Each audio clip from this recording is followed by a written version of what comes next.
Alors bonjour, chers auditeurs, ici le pasteur Daveno. J'ai le plaisir d'interviewer un homme qui fait de l'humour, qui présente l'Évangile à la fois et vraiment d'une façon surprenante. J'ai avec moi le révérend C'est Nobody, je crois.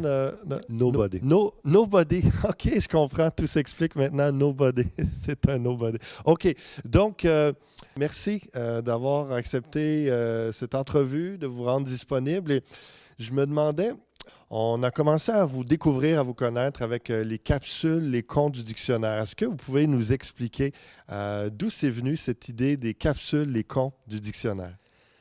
Bonjour, ça me fait plaisir d'être ici. Merci de l'invitation. Et pour répondre à votre question sur les capsules, d'où m'est venue l'idée, c'est con, vous allez me dire, mais sans que ce soit un concours de circonstances, je crois que ça va avec ce que Dieu m'a mis à cœur de présenter l'Évangile d'une façon particulière, différente, et d'aller rejoindre des gens qui ne vont pas forcément déjà dans des églises ou qui pensent que pour eux, aujourd'hui, l'Église, elle est non pertinente, et sans parler qu'il y a des gens qui ne savent même pas que les églises chrétiennes existent ici, partout dans le monde, au Québec, et des églises vivantes, ne connaissent même pas Jésus. Donc, on est vraiment loin de cette expérience, de cette connaissance, parce qu'il y a effectivement, au Québec même, des églises chrétiennes vivantes, pertinentes, que je vais aller rejoindre ces gens-là, aller les chercher. Et puis, c'est alors que j'étais en train de développer une capsule sur le mot compétent et je disais aux gens, si vous vous rappelez, qu'il vaut mieux mettre l'accent sur le pétant dans nos vies que le con pour être compétent. Et je suis resté accroché sur le con. Comprenez-vous? Et puis, et donc, en réfléchissant au con, à tout dans le dictionnaire, de nombreux mots commencent par con. Et c'est là que je me suis dit, évidemment, je sais que je suis loin d'être en congé pour compléter toute cette liste de mots, mais c'est de là que se tire l'origine des capsules Les cons du dictionnaire.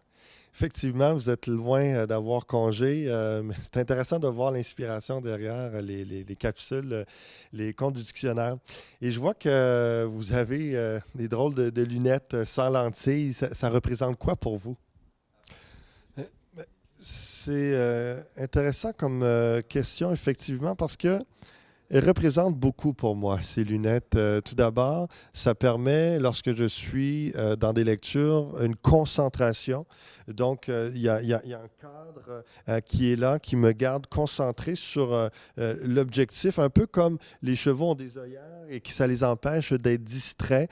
Ces lunettes me permettent d'avoir un cadre, une concentration dans mes lectures et dans mes réflexions, afin que mes capsules gardent un cadre que Dieu m'a donné bien précis et qui est de présenter l'Évangile au travers de ces capsules. Donc, c'est vraiment l'idée de la concentration de cette idée pour que les gens arrivent à être affranchis par la vérité. Et justement, dans cet affranchissement, dans ces messages que je donne au travers de mes capsules, ça l'amène les gens à être renouvelés dans leurs idées, dans leur cadre conceptuel de la vie, dans leur paire de lunettes. Donc, j'espère ce changement, cette transformation par ces messages, ces capsules sur l'Évangile. C'est intéressant, j'aurais jamais imaginé qu'il y avait tout ce sens derrière un simple objet. Et justement, le révérend Nobody, encore une chose particulière à propos de vous, probablement que c'est évidemment pas votre nom à la naissance. Non, bien sûr, mais ce nom complète bien qui je suis. Tout d'abord, révérend, j'ai été ordonné il y a quelques années comme ministre de l'Évangile. Et Nobody, c'est certain que, premièrement, bon, peu de gens, je suis un Nobody, peu de gens me connaissent et j'ai vraiment dans mon cœur d'être effacé dans tout ça, que ce soit réellement Jésus-Christ qui soit emmené dans mes capsules. Et donc, ça colle bien à la mission. C'est touchant d'entendre la signification derrière votre nom.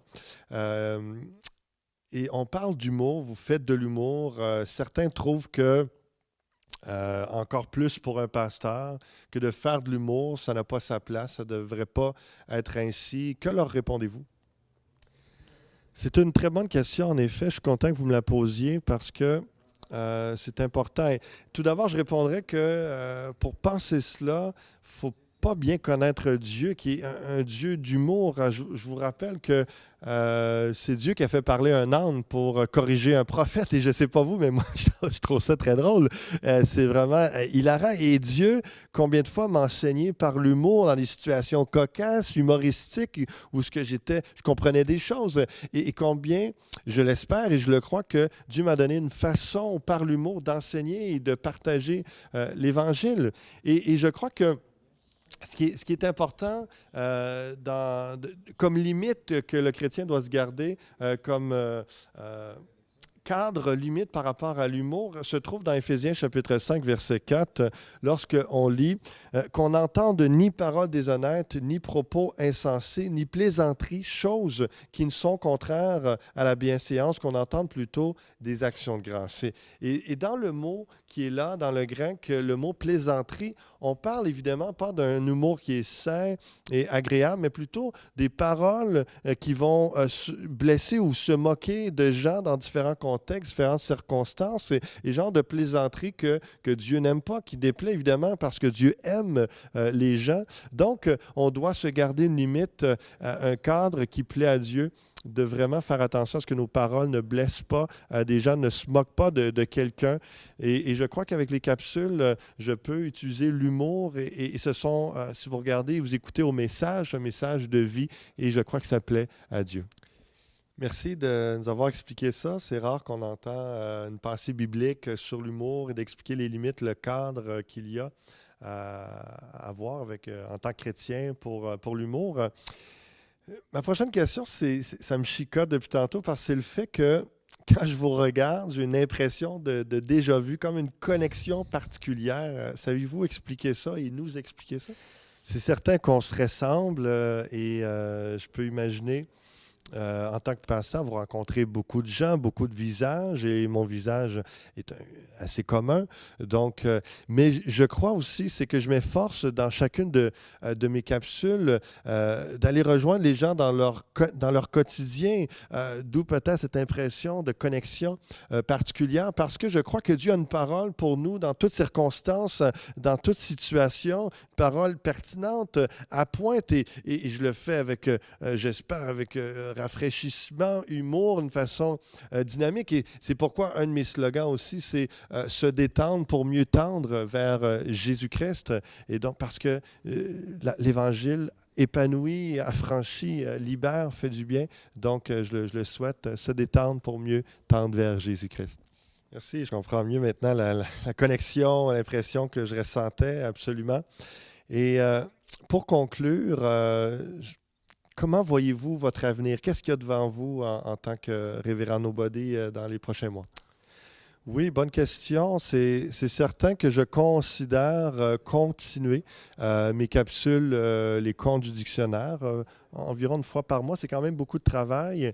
Et une autre chose qui brûle dans mon cœur depuis plus de 5 ans maintenant et que je veux la réaliser avant qu'elle se consume, cette idée brûle, elle brûle. Et c'est l'idée d'organiser un spectacle de variété avec stand-up comique. Il y a différents numéros aussi à variété, vraiment que ce soit dynamique et intéressant, parce qu'il y a différents thèmes humains que je veux apporter avec des perspectives bibliques et évidemment avec une touche humoristique, et j'ai ça. Donc, avant que cette idée, il n'en reste plus rien, qu'elle soit complètement consumée, donc je veux la réaliser.